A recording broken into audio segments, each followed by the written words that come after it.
परमात्मने प्रेम क्लेश नाशाय गोविंदाय नमो नमः गोविंदाय नमो नमः वसुदेव सुतम देवम कंचानूरमर्दनम देवकी परमानंदम कृष्णम जगत गुरुम कृष्णवन् जगत गुरुम श्री कृष्णा शरणौ मम श्री कृष्णा शरणौ श्री कृष्णा शरणौ।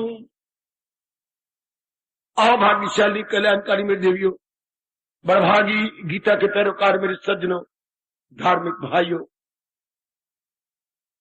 और जरा अपने मन को एकाग्र करें। जोड़ दी भगवान जी की अत्यंत कल्याणकारिणी एवं मधुर वाणी में। एक लंबा समय हो गया मेरी गीता अनुयायी देवियों और मेरे गीता के पैरोकार सज्जनों अपने महाराज जी की अत्यंत मधुर एवं कल्याणकारिणी वाणी को श्रवण करते, मनन करते, अपनाते हुए भी मुझे जरूर कहना चाहिए, अर्थात भगवान जी की वाणी को अपने जीवन का अंग बनाते हुए भी हमें एक लंबा समय गुजर गया। इसका प्रभाव आज मैं महर्षि वेदव्यास जी के शब्दों में बताना चाहता हूं। गीता के ज्ञान का प्रभाव क्या होता है, ताकि हम सब बिना पक्षपात अपना निरीक्षण कर पाएंगे कि हमारी आंतरिक अवस्था क्या है। लगातार जब ज्ञान सुना जाता है, विचार किया जाता है, लगातार सुन भी वही सकता है जिसके मन में यह पक्का इरादा कि मैंने अपना कल्याण करना। जो अपनाने वाले नहीं होते मेरे देवियों, वो ऊब जाते हैं। कुछ दिन सुनेंगे, जैसे कई आए चले गए, कई माताएं आई, पर इतना कह दिया हमारे बस की बात नहीं, छोड़ गई। संस्कारों ने साथ नहीं दिया, कोई पुण्य समाप्त हो गए और यहां से चल दिए। लेकिन हम लोग जो अभी टिके हुए हैं और भगवान करे टिके रहे और महाराज जी के अनुसार अपने जीवन को बनाए, क्योंकि तरीका यही है अपने लोक बनाने का। हो मेरी देवियों, मेरे सज्जनों, ये हमारे शरीर का रोम रोम और मन का एक एक कण और जो हमारे खून के अंदर जीवाणु है, एक एक जीवाणु पूर्ण रूप मान चुका है कि अपनी बिगड़ी बनाने का यही एक उपाय है। गौर करना, यह सबकी आंतरिक आवाज है, मौखिक आवाज नहीं। ये हमारी ये वर्बल टॉकिंग नहीं है। It is based on truth, it is based on practical science. तो इसका प्रभाव क्या होना चाहिए, और जरा अपना निरीक्षण करें। महाराज जी ने क्या कहा है, लगातार वाणी सुनने वाले, लगातार अपनाने वाले, ये बड़ा अच्छा विषय है आपके लिए। और जरा एक और भी एकाग्रता से काम लीजिएगा। वाणी जैसी आप लगातार सुन रही हैं और मुझे मेरे मालिक जितनी प्रेरणा दे रही है उस पर विस्तार करने की चेष्टा किए जा रहा हूं। हम दोनों ही अपनाने वाले हैं और हम दोनों ही कल्याण कामी हैं। बोलने के लिए मैं नहीं आके बोलता, दिली तमन्ना आई कि ये जन्म सफल करके चला जाऊं। इस संसार में कुछ नहीं पड़ा, भले ही भगवान ने बनाया है, जो चीज टिके ही नहीं और सदा डिजॉल्व होती रहे, उस चीज पर महामूर्ख की विश्वास करेंगे। थोड़ी सी आकर रखने वाला कभी भी विश्वास नहीं करेगा। देखिए मैं क्या बोल गया, जो प्राणी, जो पदार्थ टिकने वाले ना हो, आए और जाए, आए और जाए, कौन दाना होगा, विचारवान होगा, विवेकवान होगा, थोड़ी सी बुद्धि रखने वाला होगा जो इस पर विश्वास करेगा। कभी भी वो अपना मन नहीं लगाएगा। बिल्कुल भगवान ने 5वें अध्याय के 22वें श्लोक में बिल्कुल ठीक कहा, दाना कहां इससे खुश काम है। यही एक मुख्य कारण है जो हमारा मन संसार में किसी प्राणी में, किसी पदार्थ में, किसी परिस्थिति में नहीं लगता। अगर हम मूर्खतावश लगाना भी चाहे, नहीं मन लगता। इतना टूट चुका है मन, इतना छूट चुका है मन, इतना रूठ चुका है मन। टूट गया, छूट गया, रूठ गया। क्योंकि जो संसार के प्राणी पदार्थों का स्वभाव है हमें निभाया। ये कोई बात बनी, बने और टूटे। हम कहते हैं बड़े सुंदर है, सुंदर भी हमने मूर्खता से कहे हैं। जब ये पता हो कि ये चीज बड़ी सुंदर है, लेकर चली जाएगी, बस मन टूट जाएगा, चली जाएगी, ये रहेगी नहीं। हाँ, हमारा मन पीछे हट जाता, वो सुंदरता सारी खत्म हो जाती। मैं आपको बता दूं, संसार के प्राणी पदार्थ तब सुंदर है जब हमें ये ना मालूम हो कि ये चले जाएंगे। जब ये बड़ी प्रकार मालूम हो जाएंगे कि ये चले जाने वाले, टिकने वाले नहीं है, अपने आप ही हमें पुरुषार्थ नहीं करना पड़ता। मेरे सज्जनों, मेरे धार्मिक भाइयों, माताओं, मेरी बेटियों, हमारा मन पीछे हट जाता। ये शब्द ही नहीं अच्छा लगता हमारे मन को। चले जाएंगे, ठहरेंगे नहीं, मेरा साथ नहीं देंगे, मेरे सुख दुख में साझी नहीं बनेंगे, नहीं, ठीक बात है, छोड़ दिया। इसलिए जी चाहता है हम सबका कि महाराज जी के अनुसार कुछ ऐसा अभ्यास कर जाए कि लौट के ना आए। अगर किसी भी उपस्थित देवी का, मेरे सज्जन पुरुषों, धार्मिक भाई का दिल करता हो संसार में आऊं, उसने संसार के स्वभाव को समझा ही नहीं, वो अपने पैर पर कुल्हाड़ी मारना चाहता है। अपने मन को एकांत में बैठकर समझाया करो। आप वो तो है नहीं कि रात लेटे और आपको नींद आ जाती है, मैं कभी नहीं मानूंगा। नींद कुछ देर के बाद आती होगी, तो फिर क्यों नहीं, जिस तरह मैं आपके सामने चौकी लगा के बैठा हूं, आप भी चौकी लगा के बैठ जाया करो और थोड़ा सा विचार मुद्रा में गंभीर चिंतन जारी कर दिया करो, जब तक गहरी नींद ना आ जाए या जब तक पहली झपकी ना आए आंखों में, तब तक विचार करते रहे, गहराई में जाते रहे कि इस संसार का क्या चीज अट्रैक्टिव है, क्या चीज इसकी वेरी स्माइलिंग है। कोई चीज नहीं।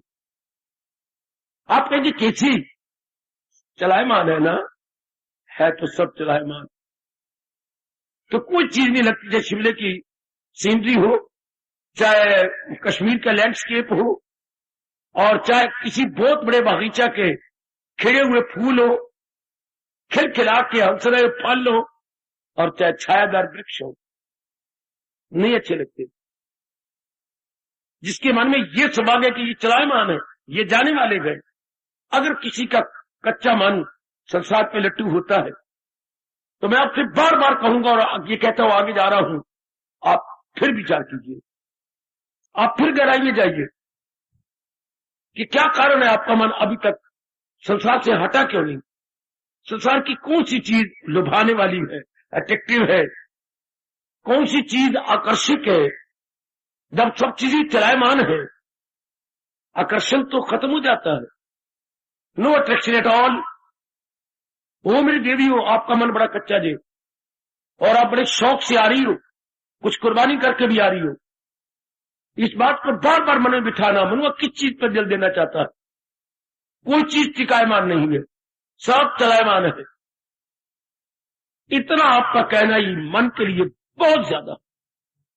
मन में तो यह भाव है कि मैं हमेशा रहने वाली खुशी प्राप्त करूं, हमेशा रहने वाली मुझे शांति मिले, तो वो संसार से तो मिलनी असंभव। युग युगांतर गुजर गए, एक भी व्यक्ति संसारिक रूप में शांत नहीं रहा। एक भी नर नारी संसारिक रूप में शांति से नहीं जी सकी। संसारिक रूप में, परमार्थिक रूप में तो कई जी गए और कईयों को तरीका सिखा गए। उन्हीं के नक्शे कदम पर हम लोग बड़े ज़ौक़ शौक के साथ बढ़ते चले जा रहे हैं। भगवान करे और भी बढ़ते चले जाए और परमार्थ की मंजिलों को हम तय कर ले। ऐसा शौक पैदा कर, भली नारी का चोला है, कोई बात नहीं, मन नर वाला बना लो। नर वाला मन क्या होता है? जो घबराए नहीं, जिसमें हिम्मत हो, जो हमेशा फॉर्टिट्यूड से काम ले, वो उसको नर वाला मन बोलते हैं। भूल जाओ आप ये कि आंचल में है दूध और आंखों में पानी। आप तो भगवान के शब्दों को चूम के अपने मन में रख ले। हर एक मेरी मैया, हर मेरी बच्ची, खासकर ये जितनी भी यंगस्टर्स आई बैठे हैं, ही है ये शी, ये पक्का करे भगवान के शब्दों को चूमो, चूम के अंदर ले जाओ। क्या? अगर दिल है मजबूत चिंता अपने मन को मजबूत बनाइएगा। ज्ञान से मन मजबूत बनता है। मन को मजबूत बनाने का तरीका केवल ज्ञान, केवल ज्ञान, केवल ज्ञान। हमारा हिंदू धर्म पुकार पुकार के कहता है मन को मजबूत बनाने का तरीका भगवान का ज्ञान ही है। नहीं शायद जहां में कोई ज्ञान सी करे पाक फितरत जो इंसान की। There is no alternative, no so what the mind strength is concerned, no other way out, no other way out। ऐसा तपाक से अपने मन को समझाओ। मैंने कितनी बार आप सबको कहा आप बड़ी डिग्री होल्डर हैं, सारी अपनी विद्या भगवान की ओर लगा दो। सब कितने भी आप पढ़े हुए हैं, आप ग्रेजुएट है या MA है, BEd कर रखा है, BT है, जो कुछ भी आपने विद्या यूनिवर्सिटियों से ली है वो सारी विद्या को इधर मोड़ो, जल्दी चमक जाओगे। अच्छा, अपना मन मेरे साथ लगा दो। भगवान की जो इतने चिरकाल से हम वाणी सुन रहे गए, उसका प्रभाव व्यास महाराज जी के अनुसार ये हो जाना चाहिए। क्या हमारे में हो गया है? इसे बोलते हैं निरीक्षण करना, इंट्रोस्पेक्शन करना, अपने स्तर को देखना, अपने स्टैंडर्ड को देखना, या अपने मन के मय्यार को मुआयना करना। हम अपने मन के मय्यार का मुआयना करें। जैसे हर साल स्कूलों में मुआयना होता है, ये इंस्पेक्शन होती है। आओ थोड़ी देर के लिए हम अपनी इंस्पेक्शन आप करें। Let us see where we stand. पहली बात जो आपके लिए हमारे भारतीय सभ्यता संस्कृति के परमपिता सज्जनों और देवियों फरमाती हैं व्यास जी, वो क्या हो जानी चाहिए? पहला प्रभाव भगवान के ज्ञान का, चार चार कानों से सुन लो। सुन ले मेरी भगवती, बाबा बताओ जरूर बताओ। पहला प्रभाव पड़ता है बुद्धि पर। दत्तचित रहना मेरे साथ। आज का विषय आपके लिए बहुत जरूरी है, क्योंकि आप अपने ताई देख सकेंगे, अपने अंदर देखेंगे। जैसे 1 साल के बाद मुनीम जी सारे विध मिलाते हैं अपने बही खाते की, इस साल भर में क्या नफा रहा, क्या घाटा रहा, सारी विध मिलाएंगे। हम भी आज बैठे हुए अपने अंदर को देखें, क्या नकद क्या उधार। तो सबसे पहला प्रभाव मेरे साथ रहना। मैं बार बार कह रहा हूं आप सबके सब चारों ओर से हट के मेरे साथ रहना मानसिक रूप में। पहला प्रभाव भगवान के ज्ञान का बुद्धि पर। बुद्धि पर जी, सबसे पहला प्रभाव बुद्धि पर। बुद्धि को आप ब्रेन ना कहा करें, बुद्धि को आप अंग्रेजी में इंटेलेक्ट कहा करें। ब्रेन तो होता है स्मरण शक्ति, मेमोरी। मेमोरी को ब्रेन बोलते हैं।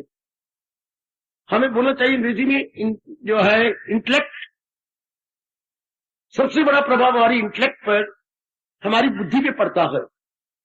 क्या बुद्धि में विवेक जाग उठता है।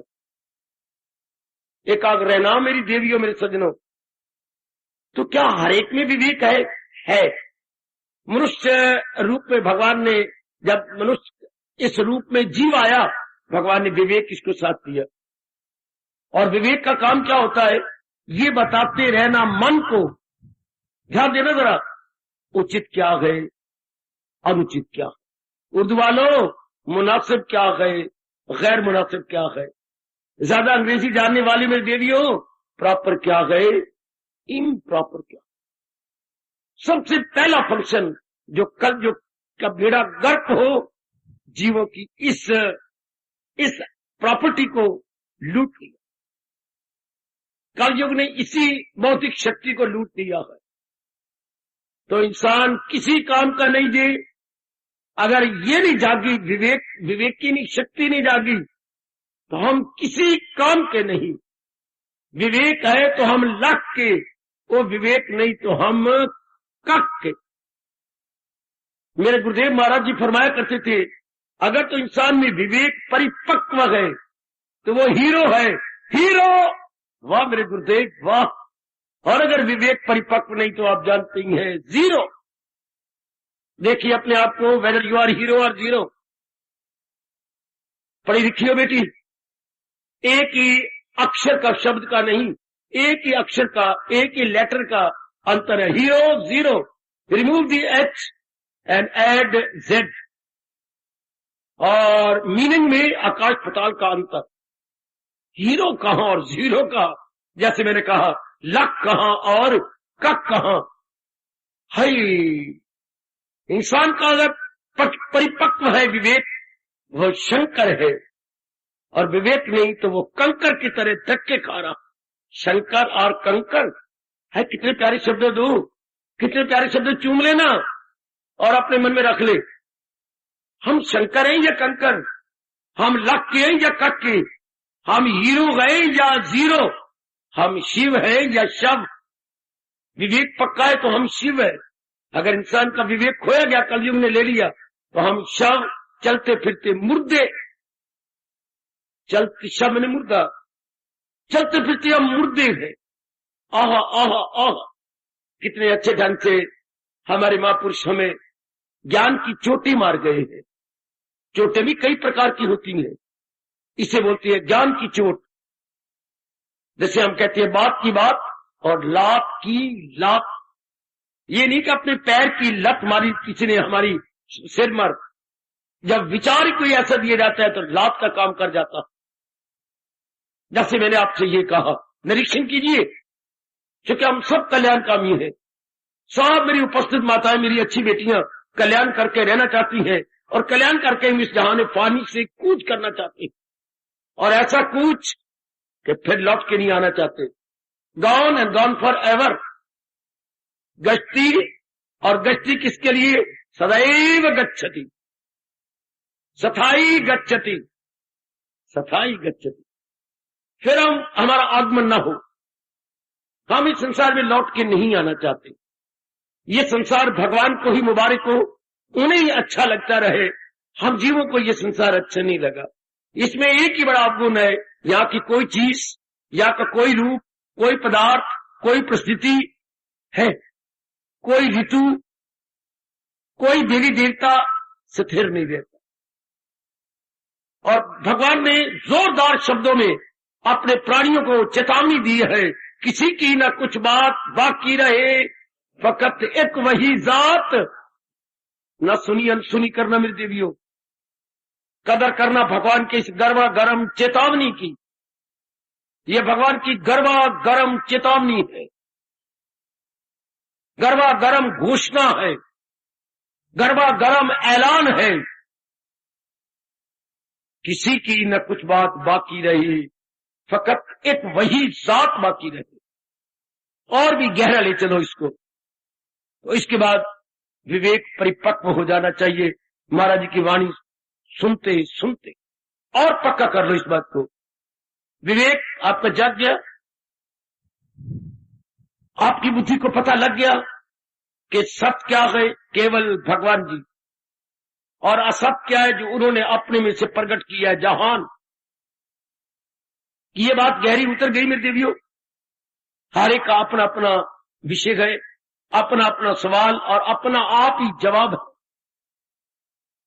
अगर हो गया, आपको ये भली प्रकार पता लग गया कि सत्य केवल भगवान है और असत्य जहान नहीं, किसी काम का नहीं, तो फिर मैं आपको यकीन दिलाता हूं, फिर जरूर ये अवस्था बन गई होगी, हर समय प्रभु का चिंतन।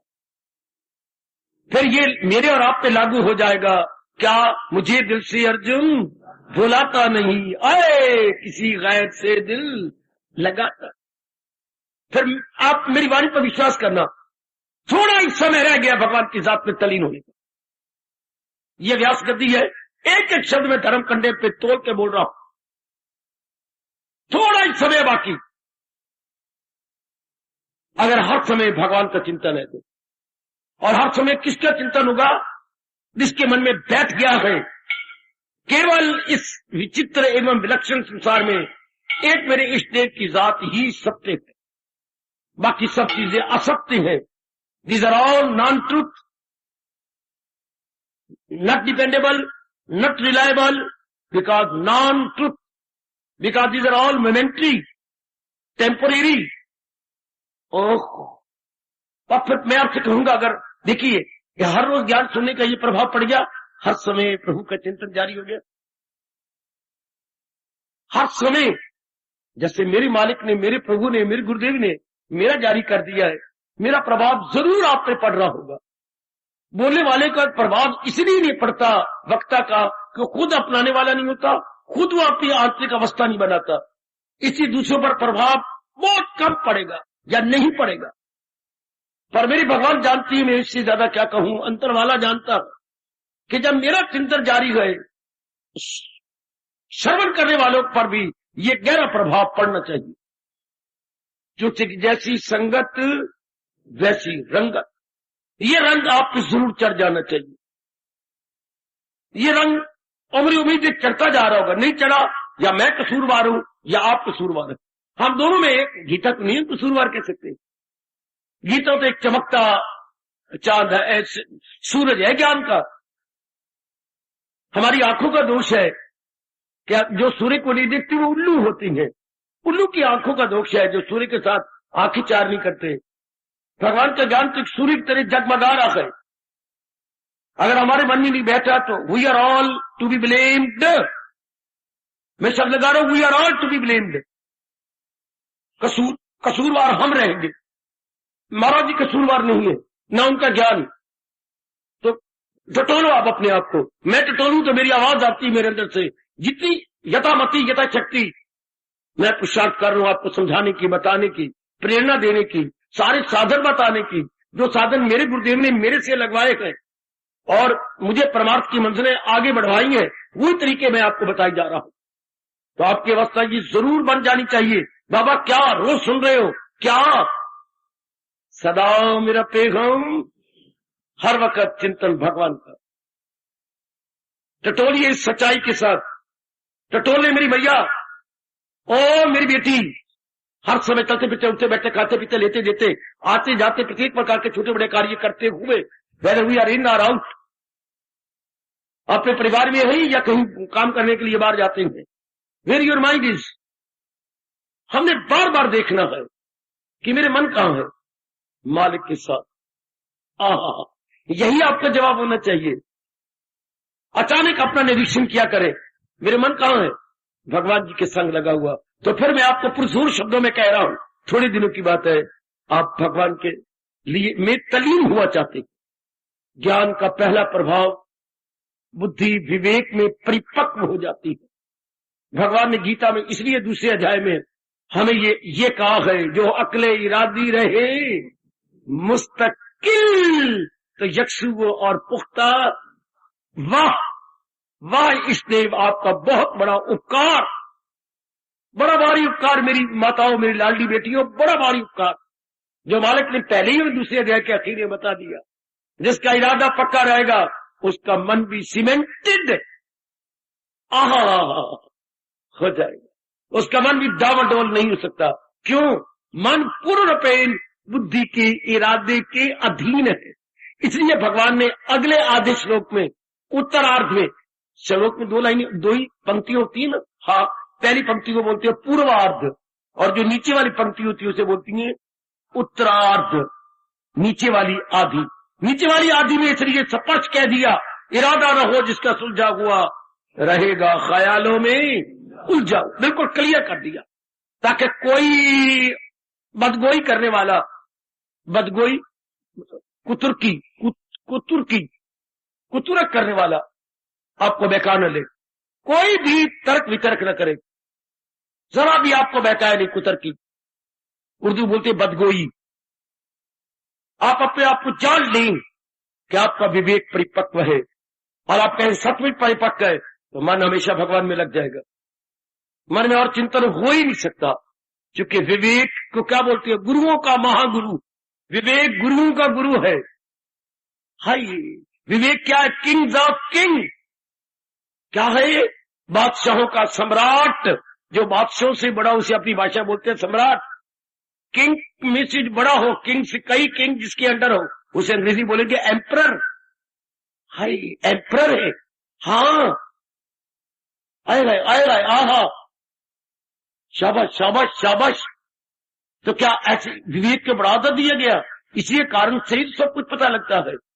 विवेक तो हमारा दर्पण है, एक दर्पण जिससे हम अपने शरीर के अंग देख सकते हैं। और ये विवेक क्या है? ये हम अंतःकरण देख सकते हैं, वेयर वी ऑल स्टैंड। विवेक मानसिक दर्पण है, विवेक अंतःकरण का दर्पण है, जो हमारी आंतरिक अवस्था बता देता है। ओ मेरी देवियों, विवेक को आप दर्पण कहा करो। Viveka is just like a mirror, it is just like a looking glass, not of face but of our antahkarana. इसका मतलब लुकिंग ग्लास दो होती है, एक तो ये जो अपने घरों में शीशे की टुकड़ी पड़ी है जिससे हम अपने शरीर को देखते हैं या चेहरे को देखते हैं, एक ये विवेक है जिससे हम अपने अंतःकरण को देखते हैं कि मेरी आंतरिक अवस्था क्या है। तो वो हमारे व्यास जी कह रहे गए, क्या इतने लंबे समय सुनते रहे, विवेक परिपक्व हो गया? आप कहें जरूर जरूर, तो फिर मन हमेशा ही भगवान का चिंतन करता है। शाबाश, आपको खाया पिया हजम हो जाता है? जरूर, डॉक्टर से खून टेस्ट कराइए। जो अंगूठे पे लाली नहीं थी, लाली आ गई, चेहरा भखुटा लाल हो गया, भूख अब खूब लगने लगी, नींद अब साउंड आती है कि नहीं? यही लक्षण होते हैं जब खाया पिया हजम हो जाए। तो इसी तरह अगर बात आप अच्छा खाते हैं, पौष्टिक भोजन लेती है, तो फिर ये उसके लक्षण है सेहत का बन जाना। अच्छा, और अगर ये भगवान जी का ज्ञान हमारा मन हजम कर रहा है, हाँ, हम इसे हमारी बुद्धि, मैं बकवास कर गया, क्षमा चाहता हूं आप सबसे। क्या भगवान जी का ज्ञान, मैंने मन शब्द लगाया, हमारी बुद्धि ने ले लिया तो ज्ञान बुद्धि ले लेती है, हाँ, और प्रेम मन ले लेता है, और कार्य शरीर पकड़ता है। कैसा बड़ा सिस्टम भगवान ने बना रखा है। गीता में जो ज्ञान की बातें होगी सीधी जाएंगी बुद्धि में, और गीता में जो प्रेम भरी बातें हैं वो सीधी जाएंगी मन में, और गीता में जो कर्म की बातें हैं उसकी डिलीवरी होती है तन में जाकर। जैसे डाकिया आता है आपकी गली में, मोहल्ले में, हर एक का कार्ड लिफाफा अपने अपने घर में डिलीवरी कर देता, कालिक उसी समय का प्रभाव पड़ जाए। जैसे यहाँ की कई बातें आपको तत्काल मन में चुभती है, उसे बोलते हैं तात्कालिक प्रभाव, इमीडिएट इफेक्ट, या तात्कालिक प्रभाव आपके मन पे आएगा। शपा बुद्धि के मिलने का प्रभाव हमारे मन पे आता है। तो जो महाराज जी का ज्ञान दिया जा रहा है आप पर जरूर होगा। तो मन प्रभु के चिंतन में जारी है, अगर है तो मैंने कितना चौथी बार अब कह रहा हूं, भगवान की जात में तल्लीन होने के बहुत थोड़े दिन रह गए। क्योंकि अब अगर ये अवस्था हर समय प्रभु का चिंतन हो रहा है तो आप यकीन जानिए भगवान के द्वार पर खड़े हो चुके हैं, दरवाजा खुला खुला के खुला। ये अब आपने देखना है, मैंने अपने टाइम देख लिया है, आप भी देख लो। बाबा, ओ बाबा, हर समय प्रभु का चिंतन जारी है। कितनी बार हमारे प्रभु गीता जी में ये वचन कह चुके हैं, अर्जुन इस विचित्र अपनी सृष्टि और संसार से उन्हें मैं अपनी दिव्य शक्ति दी करके आगे बढ़ाऊंगा, उनकी मंजिलों को मैं तय करूंगा। ऐसा फरमान सारी गीता में कही, जो 12वें अध्याय में कहा, मैं करता हूं अर्जुन उन्हें, आप काम का अर्थ लगाइए कामजाप, उनकी पूर्ण सहायता करता हूं। तनासक के पानी समुद्र आवागमन के चक्कर से भवसागर से तरले पार हो जाता। तनासक को तो आवागमन, ये संसार का आवागमन हर रोज आप देखती हो, कहीं मर जाते हैं, कहीं जन्म ले रहे हैं, कहीं मर रहे हैं। आप संसार में देखी ना, कहीं शमशान की ओर, कहीं जहान की ओर। क्या मजाक क्या बना हुआ है। काफी जीव शमशान की ओर जा रही है, काफी जीव आपके पेट में आ रही है, कहीं पेट से निकल आ रही है। यही काम सर, आज्ञा मांग रहे हैं, यही काम सर। बाबा ओ बाबा, काफी जीव शमशान की ओर और काफी जीव जहान की ओर, इसे बोलते हैं आवागमन। मेरी बताओ मेरी बेटियों, ये आवागमन है। हाँ, तो भगवान कहते जिनको आप जैसे को थोड़े से जीव होंगे जिनको ये आवागमन का चक्कर अच्छा नहीं लगेगा, जिनको ये आना जाना जाना आना आना जाना नहीं अच्छा लगेगा, नहीं अच्छा लगेगा। आके जाता रहा, जाके आता रहा, यूं ही चक्कर 84 के खा अच्छा लगेगा। आके जाता रहा, जाके आता रहा, यूं चक्कर 84 की खाता रहा। आप जैसे विचारवानों को, आप जैसे विचारों से भरी हुई विदुषी देवियों को ये चक्कर नहीं भाएगा। बार बार जाना, चाहे आप मेरे से कितना प्यार करें, चाहे आप कितना ही आदर मेरा करें, मैं आपसे कहूं कि ये दोनों दरवाजे खोले गए, किसी को पकड़ लूं, बेटी मेरा कहना मानेगा, मैं जरूर मानूंगा। इस दरवाजे जाओ, उधर से आ जाओ, आप आ गए, काका फिर जाओ, फिर आ जाओ, आ गए, काका दिल करते हैं फिर जाओ, फिर आ गए। बाबा अब चौथी बार मैं फिर कहूंगा, बाबा आपका बार बार भेजने का आने का मतलब क्या? क्यों? बाबा मैं तो तंग आ गया, बस 3 बार में तंग आ गया। हाँ, और जो बार बार जन्म रही है, मर रही है, उससे तंग है ना। हाय, अब इतना प्यार करने वाले के साथ भी आप 3 बार कहना मानेंगे, वो भी आपकी मेहरबानी है कि आप 3 बार गए और आए। तंग आ जाएगा मन, और कितनी बार हम ये थोड़े से दिन होंगे, इसलिए रब ने कहा हजारों लाखों में होगा कोई खाल खान, अब इसको फिक्र उसमें कमा। कितना मन तंग आ जाता है, आना जाना, बार बार अंदर वाला जी मरता है, फिर जन्म लेता मरता है। कारण अज्ञानता। असलियत की पहचान के बाद बस आना जाना खत्म। तो आइएगा, ऐसी बातें जान लेने के बाद आपके मन की संकल्प विकल्प, आपके मन के राग द्वेष, आपके मन का इधर उधर का चिंतन, संसार का ज्यादा वार्तालाप समाप्त। ये अवस्था मेरी और आपकी जरूर बन चुकी होगी। न हो उसको फिक्रे चुनाव चुनी, कहे योग का उसको मस्त नसीब। अर्जुन भी योग की चौकी पे जम के बैठ गया, जिसके मन के संकल्प विकल्प समाप्त हो जाती है। मेरे प्रभु कह रही है, हमारी इष्ट जी कह रही है, ऐसी अवस्था बन गई। मैं करता हूं अर्जुन ने कामगार, इस तनासर के पानी समुद्र से पार। किनको न देख लीजिए दिल अपना जो मुझ में। अगर कोई एक श्लोक ने मेरे मन पे बड़ा भारी असर किया, महाराज जी का फरमान का, तो वो 12वें अध्याय का ये श्लोक थे जो मैं आपकी झोली में डाल रहा हूं, जो आपको मैं अंचल में रख रहा हूं बेटी। ये बहुत कमाल का फरमान है। किन के लिए भगवान सब कुछ कर देंगी? दिल अपना जो मुझ में, मुझी से निजात मैंने मुक्ति अपनी, आप पर भी पूरा प्रभाव पड़ जाने से बस मन के विचार भगवान में। और लगाने युग है ही कोई नहीं, जहां तो चला माने इधर लगाई को। आपकी मिट्टी प्लीज करूं तो ऐसे पता नहीं था, अब तो पता लग गया। अब क्यों मैं अपनी तबाही के समान पैदा करूं? नहीं, जानबूझ के अक्खी देखकर मक्खी नहीं निकली जाती। बिल्कुल, आपके पैर पर कौन कुल्हाड़ी मारेगा? जिस टहनी पे बैठा है उस टहनी को कौन काटेगा? जब मुझे पता लग चुका है, अब नहीं हो सकता ऐसा। शानदार, यही मैं सुनना चाहता था आपसे। निरीक्षण करो अपना। ये सबसे पहला प्रभाव है भगवान के ज्ञान का श्रवण करने का, कि बुद्धि विवेक में परिपक्व हो जाती है। बुद्धि के परिपक्वता के आ जाने के बाद मन का चिंतन केवल भगवान का होता।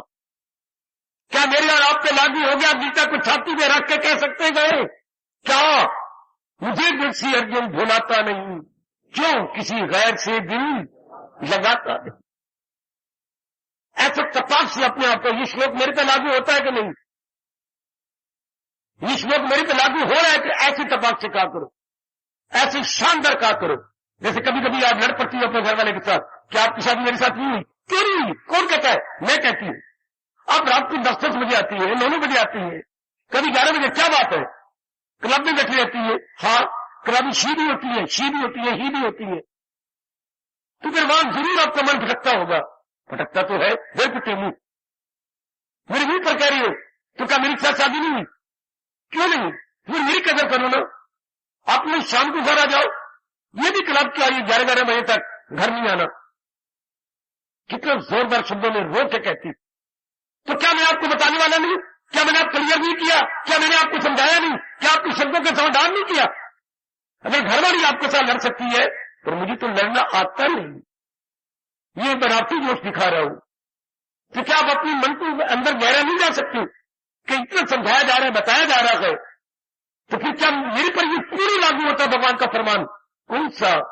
मुझे दिल से अर्जुन बुलाता नहीं है, किसी गैर से दिल अपने पे लागू कर लो। तब आप समझिए बहुत बड़ा असर हुआ भगवान के ज्ञान का। सारी गीता सुनाने के बाद अर्जुन ने यही कहा, जब भगवान ने पूछा बता तेरे दिल से धनंजय कहीं फ्रेम जहानत गया या नहीं, अज्ञानता की धनिया उड़ी है कहीं? तूने एक आंसर सुना? जी महाराज, और तो अंतर्यामी है, मैंने आपका सारा उपदेश अज्ञानता सुना। तो ये प्रभाव पड़ा क्या? अज्ञानता गई कि नहीं? बिल्कुल गई।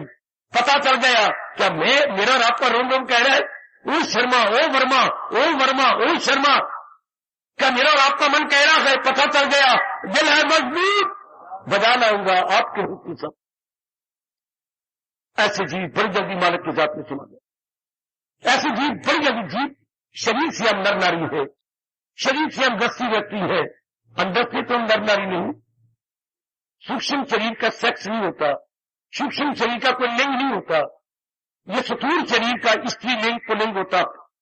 सूक्ष्म शरीर तो छाया है। अच्छा, सूक्ष्म शरीर से पता कोई लगता नहीं नारी है कि नर है। ये तो नारी की इन अंगों से पता लगता है कि नर कौन और नारी कौन। हाँ, अंदर वाला तो हमारा दोनों का एक जैसा है। अच्छा, उसे तपाक से कह दीजिएगा। पहला प्रभाव भगवान के उच्च कोटि के ज्ञान का। आप देख लो मेरी बेटियों, मेरी माताओं, मेरे सज्जनों, इसी पहले प्रभाव पर ही आज मैंने समय संपूर्ण कर डाला, पर मैं ये जारी रखूंगा ये विषय, भगवान के ज्ञान का क्या प्रभाव पड़ता है अंतःकरण पर। व्यास जी के अनमोल फरमान की अनुसार, उनके अनमोल तप के आधार पर मैं बोल रहा हूं, जो उन्होंने तप के आधार पर हमें बताया। पहला ये विवेक की परिपक्वता और मन में प्रभु केवल भगवान का चिंतन, केवल सब लगाया उन्होंने, मन में केवल भगवान का चिंतन। जब बुद्धि में विवेक की परिपक्वता हो जाती, फिर हम देखें अपने आप को, फिर टटोले अपने आप को, टटोलिए।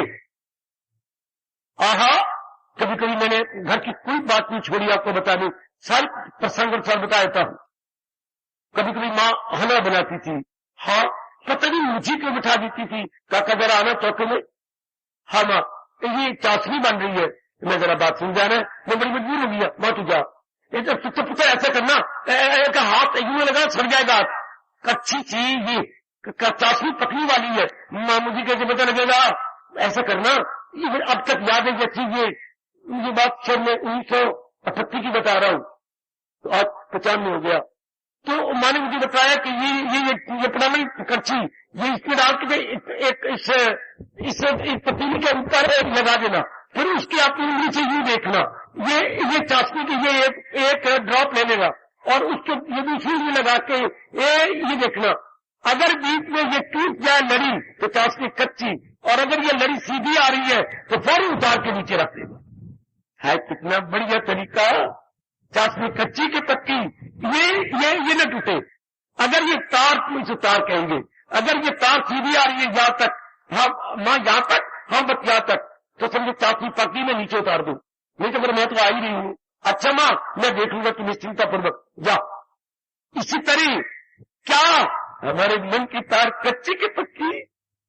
मैं तो नहीं बात समझा रहा, मैं तो आपके पास बैठा हूं, आपके पास हूं मेरी दीदी।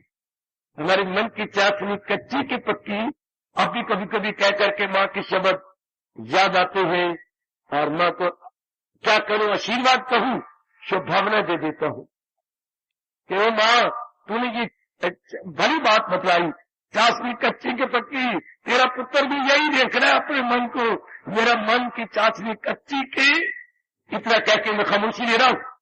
आपके मन की चाशनी कच्ची की पक्की, घर में जाकर देख लेना, घर में जाकर देख लो मेरी माता, मेरी बेटियों, आपके मन की चाशनी कच्ची की पक्की। हार्दिक धन्यवाद, हार्दिक आशीर्वाद।